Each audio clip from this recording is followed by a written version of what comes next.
2003 Iraq അധിനിവേശത്തിന് ശേഷം America നടത്തുന്ന ഏറ്റവും വലിയ സൈനിക വിന്യാസത്തിനാണ് ഈ മേഖല ഇപ്പോൾ സാക്ഷ്യം വഹിച്ചുകൊണ്ടിരിക്കുന്നത്.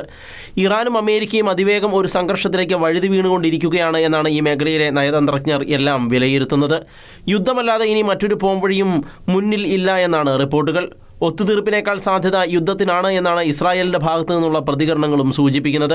ഇറാൻ അമേരിക്ക യുദ്ധമുണ്ടായാൽ അത് മിഡിൽ ഈസ്റ്റിനെ മുഴുവനായി ബാധിക്കാൻ സാധ്യതയുണ്ട് എന്ന വിലയിരുത്തലിനെ തുടർന്ന് ഈ മേഖലയിലുള്ള രാജ്യങ്ങളെല്ലാം സൈനിക തയ്യാറെടുപ്പുകൾ നടത്തുന്നതായും റിപ്പോർട്ടുകളുണ്ട്.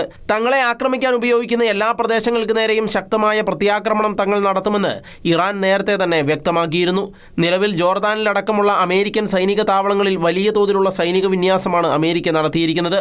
റിപ്പോർട്ടുകൾ അനുസരിച്ച് Jordan, Kuwait, Bahrain, Saudi Arabia, Qatar തുടങ്ങിയ ഇടങ്ങളിലെ ഏകദേശം 20 സൈനിക താവളങ്ങളിലായി അമേരിക്ക താഡ്, പാട്രിയറ്റ് അടക്കമുള്ള വ്യോമ പ്രതിരോധ സംവിധാനങ്ങൾ വ്യാപകമായി വിന്യസിച്ച് കഴിഞ്ഞുവെന്നാണ് വ്യക്തമാകുന്നത്.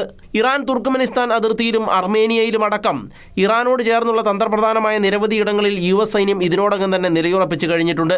ഈ മേഖലയിലേക്കുള്ള രണ്ടാമത്തെ വിമാനവാഹിനി കപ്പലായ ജെറാൾഡ് ഫോർഡും അതിൻ്റെ 3 ഡിസ്ട്രോയർ എസ്കോർട്ട് കപ്പലുകളും ഇതിനോടകം തന്നെ മെഡിറ്ററേനിയൻ കടലിലേക്ക് എത്തിക്കഴിഞ്ഞു.